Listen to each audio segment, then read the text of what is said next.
இங்கே பாருங்கங்க. நாங்கள் ஊரில் இருக்கும்போது எங்கள் வீட்டு பக்கத்தில் ஒரு பாட்டி இருந்தாங்கங்க. அவங்க பேர் தாய் பாட்டி. தாய் கிழவின்னு சொல்கிறீங்கல்ல, அவங்க பேர் வந்து தாய் பாட்டி. அவங்க அவங்களும் அவங்க பேரனும் இருந்தாங்க. அவங்க பேரன் பேர் வந்து துரை. சரியா? அவங்க இருந்தாங்களா, யாருமே அந்த பாட்டிக்கிட்ட பேசவே மாட்டாங்கங்க. அவங்களுக்கு கிட்டத்தட்ட ஒரு 80 வயசு இருக்கும். ஆனால் நல்ல ஹெல்த்தியாக நடப்பாங்க.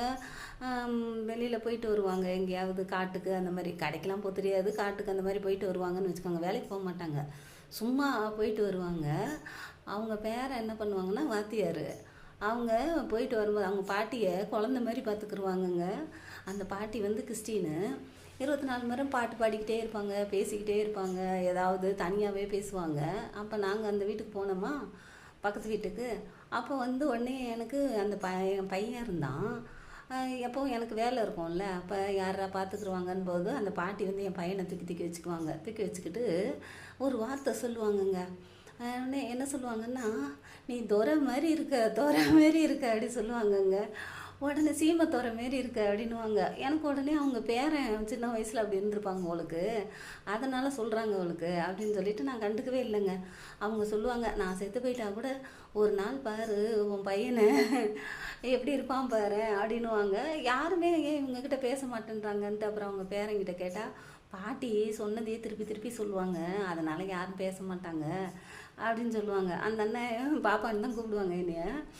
உடனேவும் அந்த பாட்டியோட ஞாபகம் ஏன் இப்போ வந்தது அப்படின்னா, எனக்கு இந்த காக்காவை பாருங்களேன், இந்த காக்காவை பார்த்தோன்னே எனக்கு அந்த பாட்டியோட ஞாபகம் வந்தது.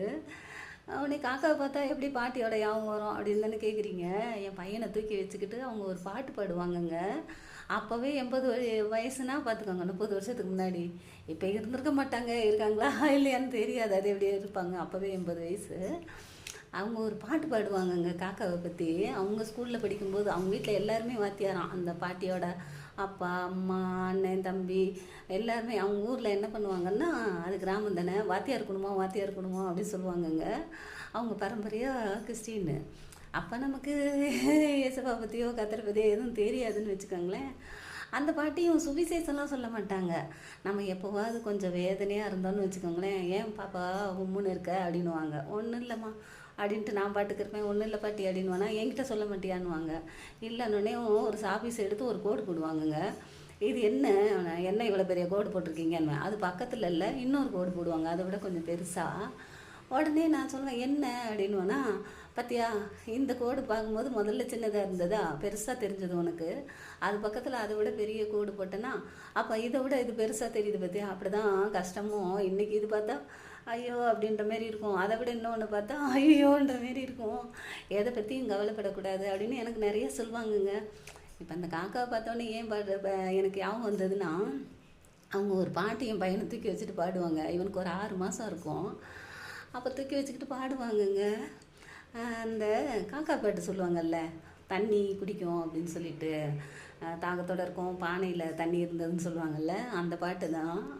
அந்த கதையாக நம்ம சொல்கிறோம்ல, அவங்க அந்த காலத்தில் பாட்டாக பாடியிருப்பாங்களாம். கேளுங்க.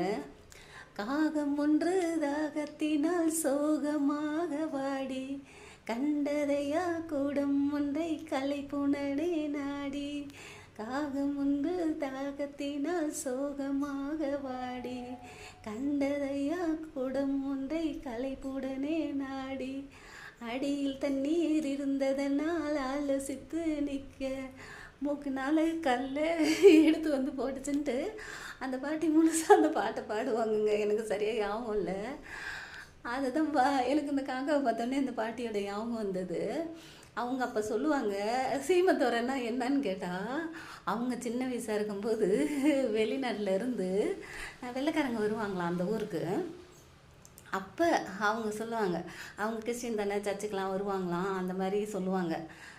அப்போ தான் அவங்கள தான் துரைன்னு நாங்கள் கூப்பிடுவோம். நீ உடனே என் பேரன் துரைன்னு சொல்கிறன்றதால சொல்லாத, உன் பையன் வெள்ளைக்கார துறை மாரி இருக்கான், அதான் சீமத்தோரைன்னு சொல்கிறேன் அப்படின்னு சொல்லுவாங்கங்க. ஒரு நாள் பாரு உன் பையன் பெரிய ஆள் ஆகிடுவான் அப்படின்னு சொல்லுவாங்க. ஆமாம், எல்லோரும் வயசு வந்தால் பெரிய ஆள் தானே ஆகிடுவாங்க அப்படின்னு. எங்களுக்கெலாம் மெட்ராஸ்னால் அதிசயங்க, வெளிநாடு மாரி. அது கிராமம் தானே, அதனால் எல்லோரும் சொல்லுவாங்க, மெட்ராஸ் போயிட்டு வந்தாங்களா அப்படின்ற மாரி இருக்கும். நான் பாருங்களேன், ஏதோ ஒரு காரணத்தில் எங்கேயோ சுற்றி அப்படி சுற்றி இப்படி சுற்றி நாங்களும் மெட்ராஸுக்கு வந்துட்டோமா. வந்தது 30 வருஷம் ஆயிட்டு. இப்போ பார்த்தா என் பையன்லாம் ஒரு போஸ்டிங்கில் இருக்கானா. உடனே பாருங்களேன், அந்த பாட்டி அன்னைக்கு சொன்னது இன்னைக்கு நடந்திருக்கு. அப்போ பெரியவங்க சொல்கிறது நம்மெல்லாம் என்ன சொல்லுவோம், அப்போ பெரியவங்க சொல்கிறது பெருமாள் சொல்கிற மாதிரி அப்படி சொல்லுவோம் இல்லையா. அப்போ அந்த பாட்டி அப்போவே சொல்லியிருக்காங்க பாருங்க. இல்லை, நம்ம கஷ்டத்தில் என்னத்தை நம்ம இந்த ஊரை விட்டு என்னைக்கு போய் என்ன செய்ய ஏது பண்ண அப்படின்னு நினைக்கும்போது அவங்களுக்கு அப்போவே தோணியிருக்கு பாருங்களேன். எனக்கு இப்போ அந்த காக்காவை பார்த்தோன்னே அந்த பாட்டியோட பாட்டி அவங்க வந்தது, அந்த பாட்டி அவங்க வந்ததா. அப்போ தான் சரி அப்படின்னு நினச்சிட்டு சொல்லலாமே அப்படின்னு சொன்னேன். அப்படியே போனால் எப்படி, இன்றைக்கி நடக்கிறத அவங்க அன்னைக்கே சொல்லியிருக்காங்க. அதுக்கு பேர் தாங்க இவங்க தீர்க்க தரிசனம் சொல்கிறாங்க. அந்த பாட்டி விளையாட்டுக்கு சொன்னது இன்றைக்கி நிஜமாக நடந்துகிட்டு இருக்குதா. பெரிய பெரிய ஆளுங்களெல்லாம் அவன் போய் பார்க்கும்போது எனக்கு அந்த பாட்டி அவங்க தான் வரும். ஓ, இவ்வளோ பெரிய ஆளெல்லாம் நம்ம பையனை தேடி வராங்களா அப்படின்னு ஒரு சந்தோஷம் இருக்கும் இல்லையா. அப்போ அந்த பாட்டி அன்றைக்கே சொல்லியிருக்கு பாரு, நம்மளால் என்ன ஏழும் அப்படிங்கும்போது கடவுள் இருந்தால் இதெல்லாம் நடக்கும் அப்படின்னு சொல்லுவாங்க இல்லையா. பாருங்களேன், உண்மையிலேயே கர்த்தர் வந்ததுக்கு அப்புறம் தாங்க எங்களுக்கு இதெல்லாம் நடந்தது. நீங்களும் கர்த்தரை நேசிங்க, உங்களுக்கு இதெல்லாம் நடக்கும். அப்படியே போனால் எப்படி பாடுறேன் கேளுங்க. என் கனவுகள் எல்லாம் நிறைவேறுது தேவா நீர் வந்ததாலே. என் கனவுகள் எல்லாம் நிறைவேறுது தேவா நீர் வந்ததாலே. என் நினைவுகள் எல்லாம் நிஜமாகுது தேவன் என்னோடு இருப்பதாலே. என் நினைவுகள் எல்லாம் நிஜமாகுது தேவன் என்னோடு இருப்பதாலே. என் கனவுகள் எல்லாம் நிறைவேறுது தேவா நீர் வந்ததாலே. என் நினைவுகள் எல்லாம் நிஜமாகுது தேவன் என்னோடு இருப்பதாலே. நான் கைதோடும் வேலையெல்லாம் ஓங்கி வளருது கர்த்தா நீர் என்னோடு வருவதாலே. நான் கைதோடும் வேலையெல்லாம் ஓங்கி வருது கர்த்தா நீர் என்னோடு வருவதாலே. நான் சொன்ன வார்த்தைகள் சட்டென்று பலிக்குது பரிசுத்த ஆவியாலே. நான் சொன்ன வார்த்தைகள் சட்டென்று பலிக்குது பரிசுத்த ஆவியாலே. எல்லாம் பரிசுத்த ஆவியாலே. பார்த்தீங்களாங்க. ஆமாம், அந்த பாட்டி சொன்னதெல்லாம் எங்கள் வீட்டில் இப்போ நிறைவேறுதுங்க. அவங்க அப்போ கத்தர் கூட இருந்ததுனால 80 வயசு பாட்டி சொன்னதே திருப்பி திருப்பி சொல்லுதுன்னு யாருமே பேசாத ஒரு நேரத்தில் என்கிட்ட வந்து பேசுவாங்களா. எனக்கு அந்த ஊரை பார்த்தா பிடிக்கவே பிடிக்காதுங்க. அதனால் நான் யாருக்கிட்டையும் பேசவே மாட்டேன். அது பெரிய வீடாக இருக்கும், கிரில் கேட்டை பூட்டிட்டு நான் பாட்டுக்குள்ளே இருப்பேன். அந்த பாட்டி மட்டும் திறந்து வந்து என் பையனை தூக்கி வச்சுக்கிட்டு விளையாடிக்கிட்டு இருப்பாங்க. நானே நினைப்பேன் இந்த பாட்டி ஆனால் பாருங்களேன், சின்ன பிள்ளை மாரி எதையாவது எடுத்துகிட்டு வந்து சாப்பிடுவாங்க. எங்கள் வீட்லேயும் சாப்பிடுவாங்க. அவங்க பேரன் சமையல்லாம் செஞ்சு வச்சுட்டு போயிடுவார். வரும்போது வாசலில் உட்காந்து பார்த்துக்கிட்டே இருப்பாங்க. அவங்க பேரன் வர்றதை ஓடி போய் வாங்குவாங்க சின்ன பிள்ளை மாதிரி. அவங்க பேரன் அவங்கள குழந்த மாரி பார்த்துக்குவாங்கங்க. என்னன்னு கேட்டால், அந்த அண்ணன் பிறந்த உடனே அவங்க அம்மா இறந்து போயிட்டாங்களாம். இந்த பாட்டியோட மகனோட பையன் மருமக இறந்து போகும்போது இந்த பாட்டி கையில் கொடுத்துட்டு இறந்து போயிட்டாங்களாம்.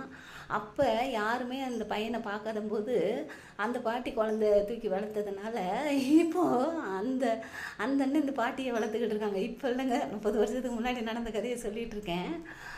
பாருங்களேன், நம்ம என்ன விதைக்கிறோமோ அதை தான் அறுப்போம். நம்ம செஞ்சால் இப்போ தானே அப்போவே வாத்தியார், இப்போ என்னவா இருக்காங்கன்னு தெரியாது. எனக்கு அந்த பாட்டி அவங்க வரும்போது இப்போ நமக்கு நடக்குது இல்லையா. ஓ, அப்போ அந்த பாட்டி கத்தர் கூட இருக்கிறதுனால நமக்கு சொல்லியிருக்காங்க. அது நமக்கு தெரியாமலே போச்சு. இப்போ பாருங்களேன், நடக்கும்போது அது சந்தோஷமாக இருக்குதா. பாருங்கள், எப்போவோ கத்தர் எழுதி வச்சது இப்போல்லாம் நடக்குது. பாய்.